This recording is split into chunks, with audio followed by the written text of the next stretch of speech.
My name is Mara Ellison, 34 years old. On New Year's Eve, I stood in my mother's doorway holding a hot casserole and a hope I should have retired years ago. The house was glowing. Candlelight skating over polished silver, music threading through laughter, wine tilting in glasses, the kind of cozy chaos that used to mean belonging. I counted 10 cars in the driveway and told myself that meant room for us, not a warning I refused to read.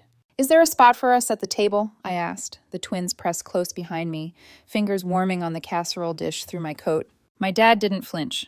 Seats are for important people. Mark, leaning by the fireplace like he owned the hearth and the season, grinned. Stand and watch, like always. No one looked up. Plates were full, voices high, and I could feel the twins' eyes burn into my side, trying to translate adult jokes that weren't funny. I put the casserole on the counter, slid my hand down to find Lily's fingers, then Jonah's. We're going, I said softly, and no one told me to stay. Outside, the cold kissed mean. The twins climbed into the back seat, still holding their gift bags, the paper flashing gold every time a porch light winked at us. We ended up in a diner off Route 9, the kind with red vinyl booths and a hand-lettered sign that promised coffee like salvation. A waitress in a glitter headband cooed at the kids and brought chocolate milk with extra whipped cream. The twins ate waffles with ice cream like it was a holiday ritual we'd always planned. We watched fireworks crack open the sky through the windshield. They fell asleep sticky and smiling, their heads tipped toward each other. I sat there listening to the heater whir and thought about my dad's sentence, the way it landed heavier than the snow on the roof. Seats are for important people. The next afternoon around 3, Mark called.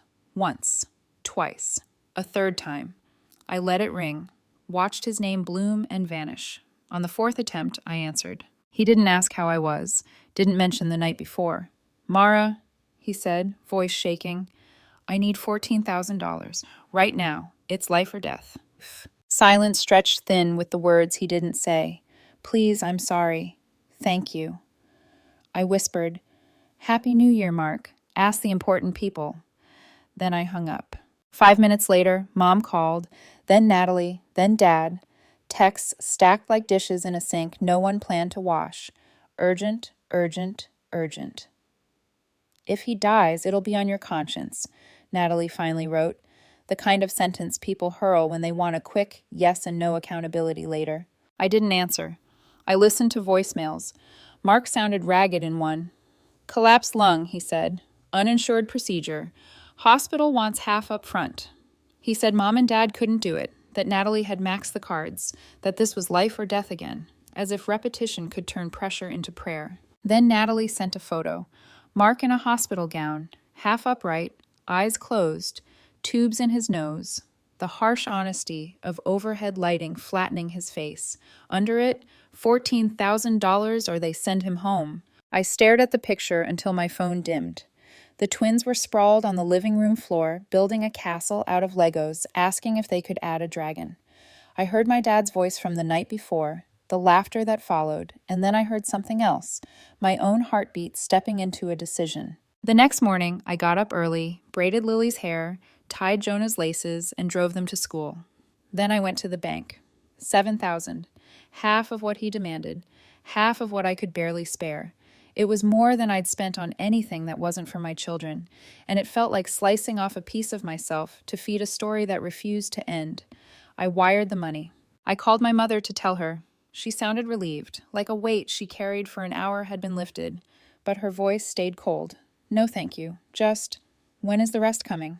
There is no rest, I said. That's it. She hung up. That night, Mark called. His voice was softer, gratitude dressing each syllable. Thank you, Mara. You saved my life. I'll pay you back, I swear, as soon as I'm out. He didn't sound like he was lying. He just sounded like a man who could be sincere and unreliable at the same time. I said, focus on getting better, and let the line go quiet. 2 weeks later, the surgery was posted on Facebook before he told me himself. Natalie crafted a perfect paragraph with hearts and hashtags, steeped in words like miracle and gratitude. We made it through the storm, she wrote. Family is everything. The photos looked like a commercial for resilience. Mark smiling weakly, hands clasped, hospital bracelets gleaming like proof. My name was not there. The money was not there. I was a shadow behind a curtain-side lamp, warming the room and unseen. I gave them time. Told myself recovery is messy, that hospitals are clocks that run on a kind of grief that has no numbers. I waited a few more weeks, then sent a message. Just checking in. Do you know when you'll be able to return the $7,000? Things are getting tight on my end. It was marked seen. No reply. 2 days later, I asked again. Natalie responded almost immediately, the way you answer when the performance has already been written. We're going through a lot. Mark's still out of work. This has been emotionally draining. We hope you can be understanding during this fragile chapter of healing. Then, as if she'd been meaning to ask all along, could I help just a little more with new meds and extra rehab? Only a couple thousand to get us over the hump. That was the click. Not loud, but final. Something in me, something I'd been cushioning with casseroles and gentle text messages, snapped back into place. I wrote 2 words. No more. I could already hear the chorus they'd assemble. Selfish, heartless, bitter, ungrateful. The greatest hits. I pictured the table again, the way everyone had leaned in toward food and laughter while my kids stood behind me like an afterthought. I remembered the diner, the chocolate milk mustaches, the way Lily had fallen asleep holding a gift bag like it was a map back to a place that didn't want her. I wasn't going to fund that erasure anymore. The next morning, my mother texted, I heard you refused to help again. We're all struggling, Mara. Maybe think of someone other than yourself for once. That word, again, landed like a slap, as if the last 7,000 had been a rumor, as if my savings weren't real because I'd used them quietly, without witnesses or applause. I didn't answer. I kept my phone face down and folded laundry with the twins, pairing socks that never stayed together in drawers, but somehow always met back up in the dryer. For dinner, we made pancakes and ate them on the couch, syrup singing on our fingers. Lily asked if we were going back to Grandma's soon. I told her we were building our own New Year's traditions, with seats no one had to audition for. I wanted to believe that no could end a story, but in my family, no is an invitation to push harder. 2 days later, the doorbell rang. I checked the peephole. Natalie stood there holding a box of bakery cookies and wearing the kind of smile you put on when you plan to take it off right after you get what you came for. I opened the door enough for weather and words, not enough for entry. We just want to talk, she said, voice sweetening to hide the aftertaste. We're in a desperate spot. I'm sorry things got tense. She pushed the cookie box forward like a bribe that wanted to be mistaken for kindness. Then she named it $5,000. You have the ability to help. I don't know why you're punishing us. I didn't move, didn't speak. Sometimes silence is the only language manipulators don't know how to translate. I closed the door gently. 2 hours later, Mark called. He didn't ask. He demanded. Told me I owed him. Hinted he'd saved me from worse years ago, whatever that meant. Said family steps up, that if roles were reversed, he'd give me everything. It took everything in me not to laugh. You won't see another cent, I said, and ended the call. I thought that was the worst of it. I was wrong. The text arrived that night, not from Mark, not from Natalie, but from my parents. A family meeting at their house tomorrow night to talk this through like adults. I felt the old gravity tug at me, the memory of every argument I'd tried to win with truth and never did. I should have said no, but I wanted to see just how far they'd go to keep their story intact. I left the twins with the neighbor, drove to the house with my hands at 10 and 2, like the DMV still had a say, and walked into a living room set up like a tribunal. Mom, Dad, Mark, Natalie. No dinner smells, no music. Just fluorescent honesty and shabby carpet and the sense that I was about to be asked to disappear nicely. I sat. I waited. And I decided if they wanted a performance, I'd let them deliver it to a quiet audience who would remember every line. My mother opened the meeting like a manager reviewing an underperforming employee. No greeting, no small talk, just a clipped, "We think it's time you stop holding this money over everyone's head." I let the sentence sit. In the old days, I'd fill the silence, justify, explain, apologize. Tonight, I watched their faces the way a lifeguard watches a pool, calmly, ready to move if someone started drowning in their own story. My father leaned forward, elbows on his knees.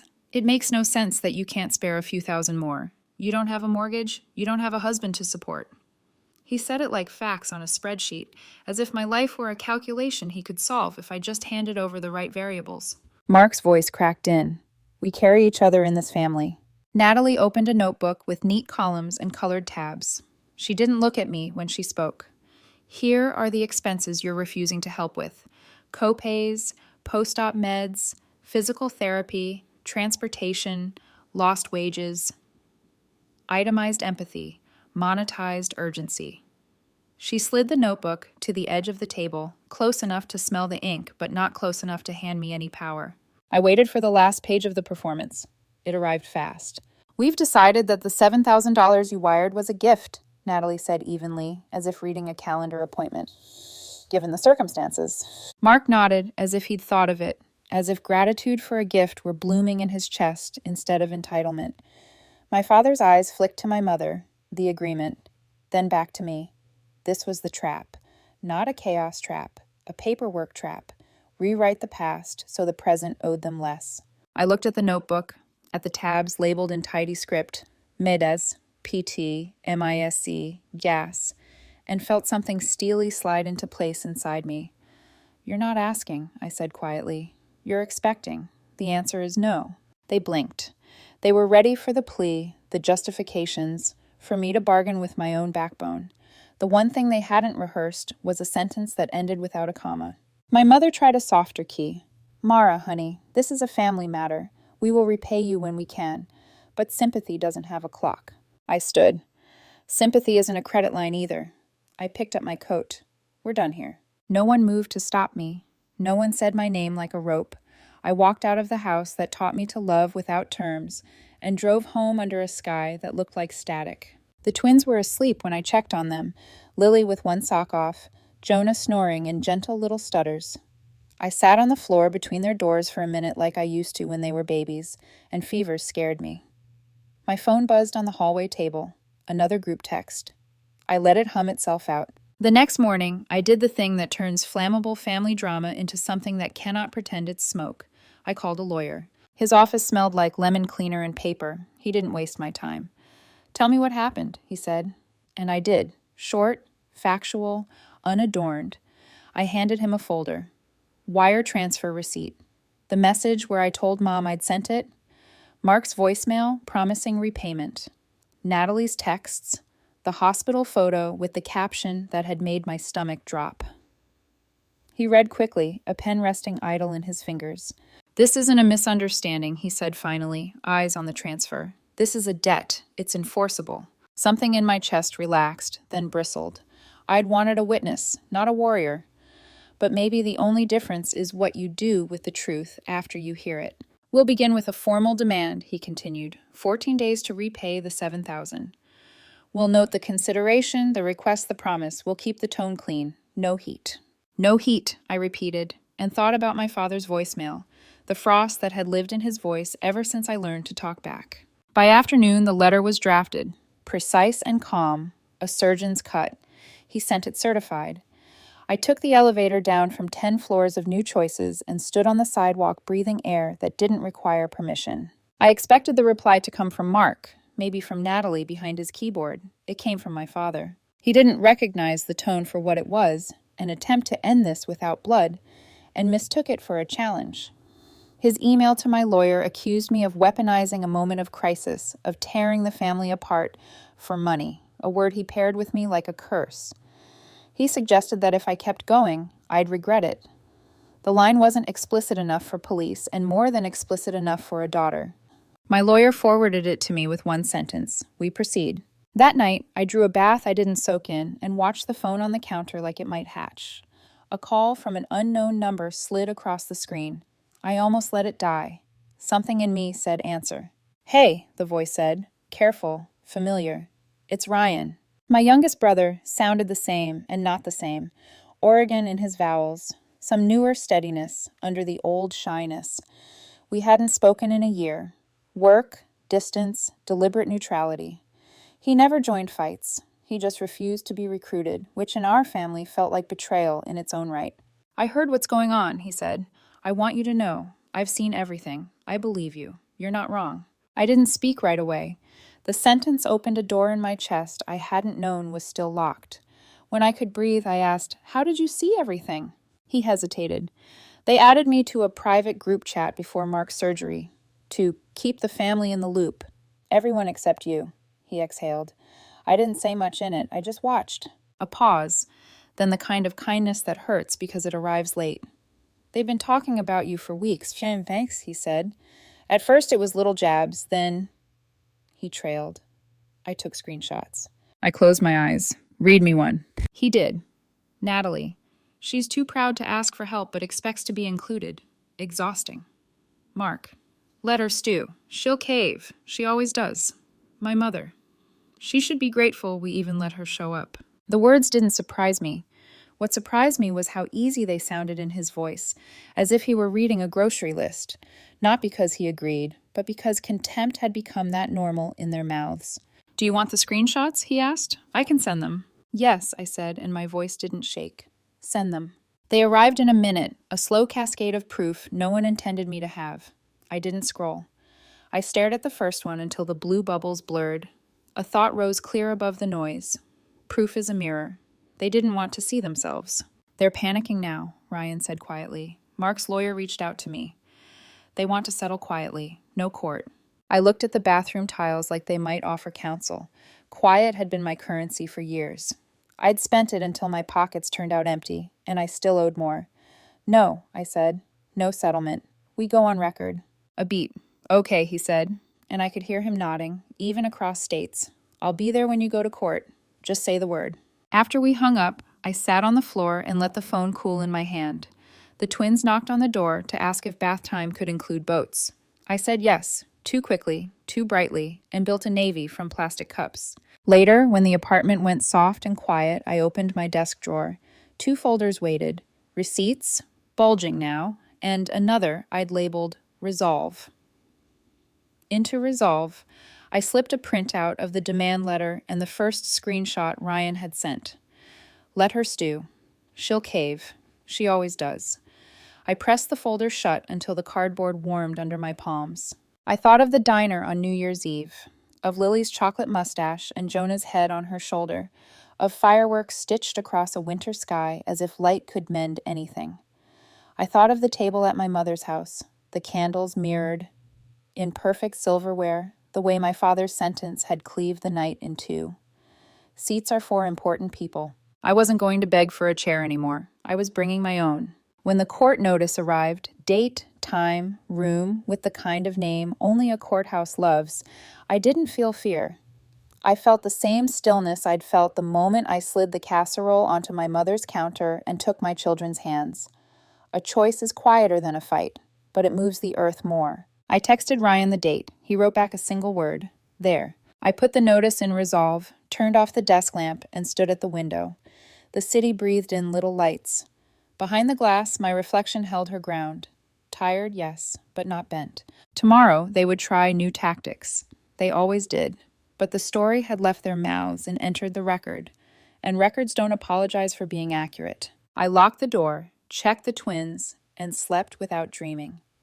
The courthouse letter sat on my kitchen counter for 3 days before I touched it again. I'd memorized the details, the date, the room number, the case code that looked like nonsense, until I realized it was just me versus the people who raised me. The twins used it as a doodle pad, drawing stick figures and stars on the envelope. I let them. Maybe it was better that way. Better that it looked like nothing more than paper, not a declaration that my entire childhood home would be cross-examined under fluorescent lights. My lawyer called midweek. "We've drafted the final demand letter," he said. His voice was crisp, clipped, the kind of tone that carried no family baggage. "Delivered and signed for yesterday.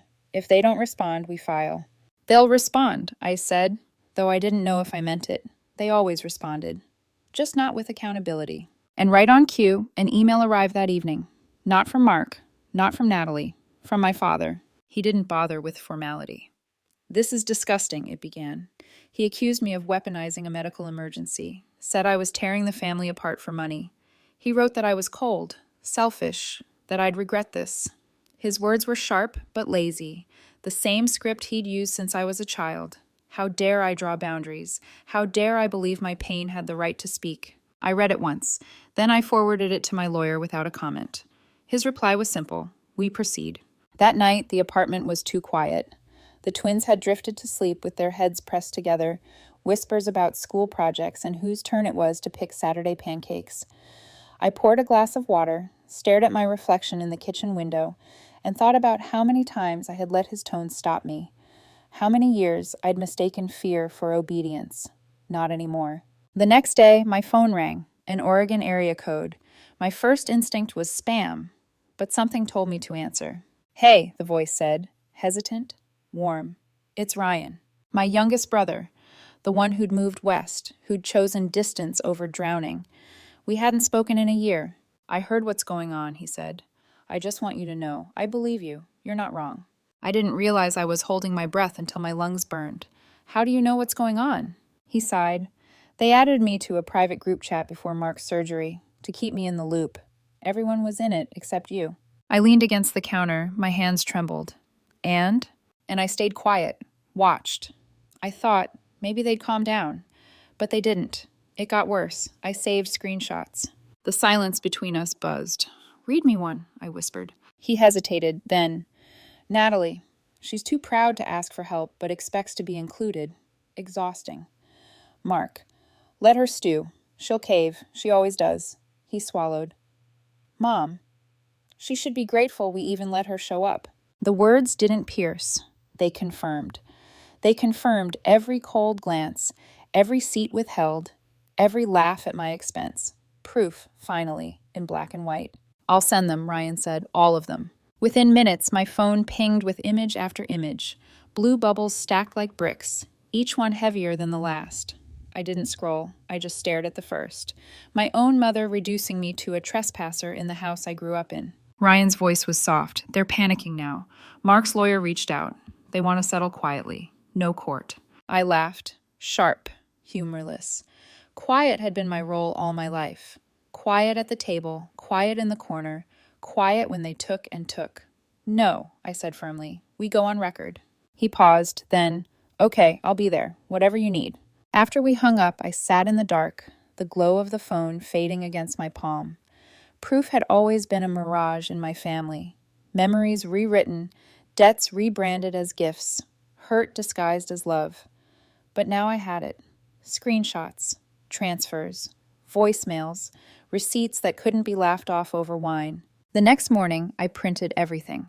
The bank statement showing the wire transfer, Mark's voicemail thanking me, promising repayment, Natalie's text asking for more, my mother's message accusing me of selfishness. And now the group chat screenshots Ryan had risked becoming an outsider himself to send. I slid each sheet into a folder labeled Reclaim. At night, after the twins had gone to bed, I'd sit at the dining table and flip through the folder like it was a storybook. Not because I wanted to relive it, but because I needed to remind myself I wasn't imagining it. Gaslighting loses power when the truth is printed in your hands. My father called twice that week. I didn't answer. His voicemails were colder than ever. You're destroying this family, he growled. For money, for pride. Do you even hear yourself? I did. And for the first time, I wasn't ashamed of the sound. The following Monday, my lawyer confirmed the filing date. They can try to settle, but if you're certain, we'll see them in court. I'm certain, I said. My voice didn't waver. The twins noticed the shift in me before I admitted it to myself. Mom, you don't look tired anymore, Jonah said one morning while tying his shoes. You look taller. I smiled, kissed the top of his head. Maybe I am. Days folded into weeks. I worked, cooked, helped with homework, all while a quiet drumbeat pulsed beneath everything. The court date, waiting like a storm I was ready to stand in. The night before, I laid out clothes that felt like armor without looking like armor. Simple, clean, not flashy. I didn't need to perform, I just needed to show up. I texted Ryan the time. His reply came fast. I'll be there, promise. I placed the folder labeled Reclaim beside my purse. The twins' backpacks were ready for school, their lunchboxes filled. Life went on, even when the past was preparing to sit across from you in a courtroom. I turned off the lights, stood by the window, and looked out at the city. The streets glowed with quiet movement. Somewhere across town, my family was likely rehearsing their lines, rewriting history into something palatable. But for once, the story wouldn't be told in their kitchen, under their roof, with their rules. It would be told under oath, and that changed everything. Court is not like television. There are no gasps from the gallery, no grand speeches timed with swelling violins. It's a building that smells faintly of dust and bureaucracy, with ceilings too low to inspire reverence and chairs too stiff to comfort. And yet, as I stepped through the glass doors that morning, folder in hand, I felt taller than I had in years. Ryan was waiting just outside the security checkpoint, fidgeting with his tie like it was strangling him. He'd never been one for suits, never been one for confrontation either, but there he was. He caught my eye, gave me a small nod, and fell into step beside me. No words, just presence. Sometimes that's enough. My lawyer met us by the elevators. "We're in room 2C, he said briskly. "Simple matter. Present the transfer, the promise, the failure to repay. Shouldn't take long." I nodded, though my pulse was a drumline. When we entered, Mark was already there. Natalie perched beside him, all sharp edges and stiff posture, a blazer that screamed competence, but eyes that darted too fast. My parents sat behind them. My father's jaw was locked, his glare burning holes in the table.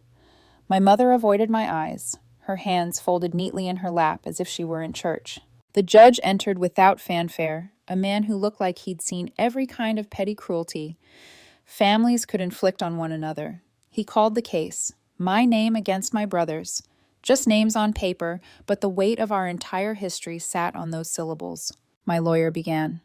Calm, steady, unflinching. He laid out the wire transfer receipt. $7,000 from me to Mark. He played the voicemail where Mark thanked me, promised repayment.